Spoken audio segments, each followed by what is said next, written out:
Good morning mga kabahay. Hanap buhay muna tayo. May bibinta akong e-bike ang kumpare ko, kaibigan ko dito sa Liberia. Nabili niya ng 56,000 pero bibenta niya ng 10k lang, 10k.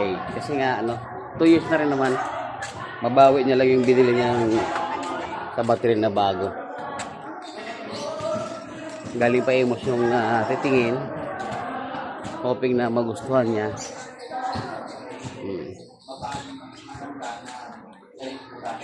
Para kumita tayo kahit kukunti, may tubo din naman. Tinubuan ko ng tingin niya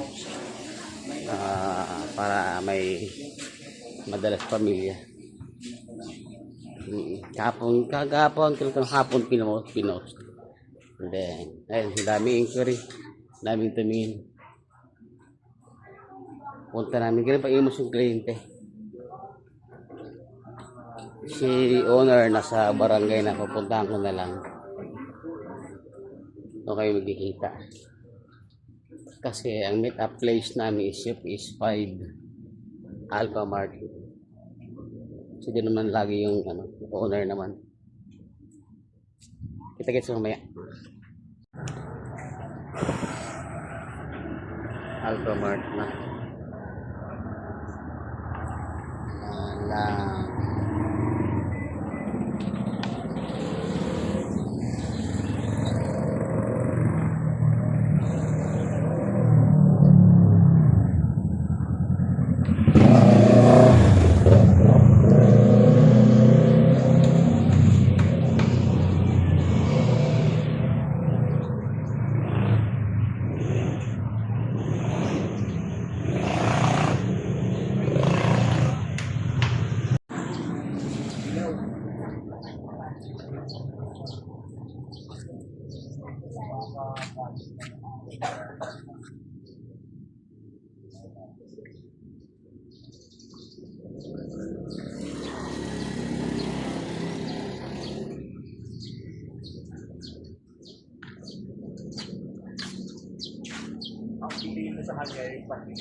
Sira. Tagal ng kliyente. Isang oras na ako dito. Isang oras na.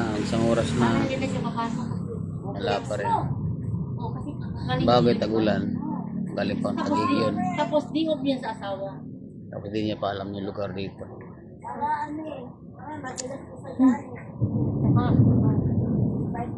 Magaling lang yun. Kaya hindi pa nagre-reply kung saan na sila. Reply man lang para alam natin mga nangyayari, matuloy ba sila o hindi.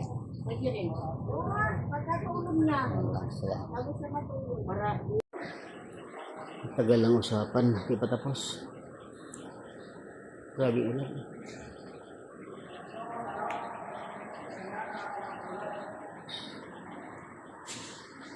Grabe.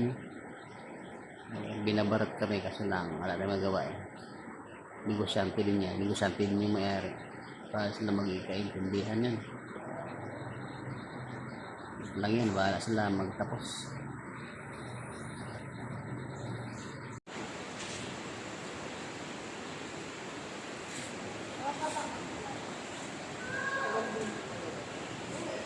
Nagkasundo na sila.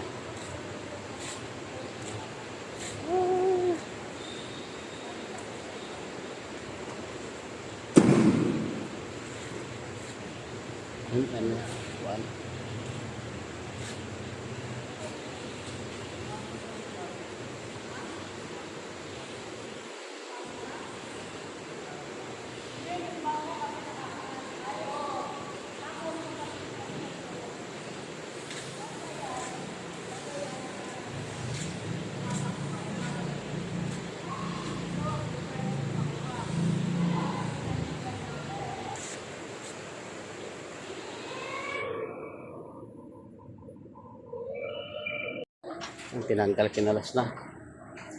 Kalas-kalas na. Kalas-kalas na rin. Pasok na, yan. Para magkasa sa van. Kasi di magkasa ng pagbuo. Ayun, alas to.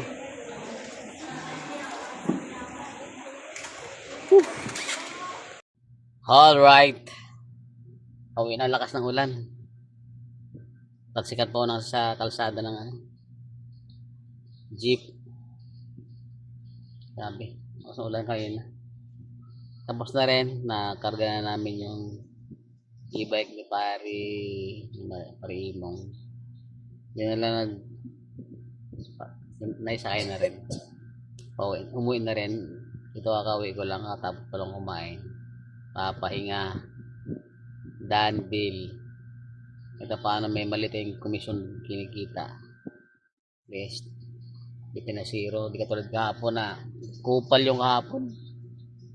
Daming sinasabi, daming ganon, daming ganyan. Ayaw lang hingin discount eh. Yung kanina okay naman daw yung sa chassis niya, madali daw lagyan ng tubular, tapos yung paligid lagyan ng angular bar para tumibay.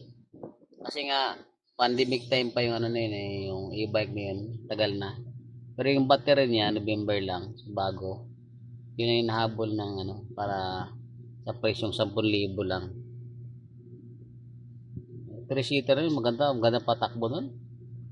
Nakapanginayan kasi service namin yung pag yung mga events buys, pinupuntahan namin, yan ang ginagamit namin, nakakalibre sa lakad, nakakalibre sa masahe. Ang hirap lang pa. Ang hirap lang pala doon is tawag nito.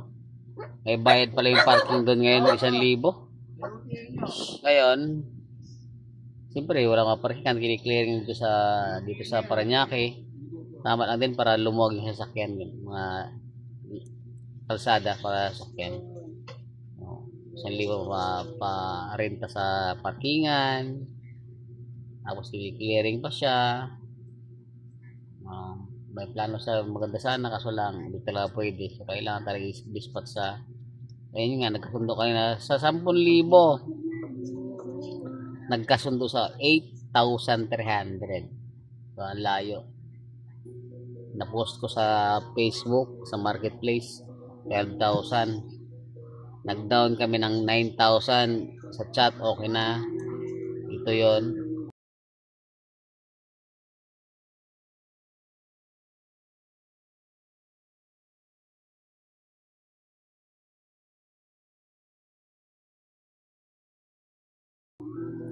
Tapos nung magka-usap na sila, ayun,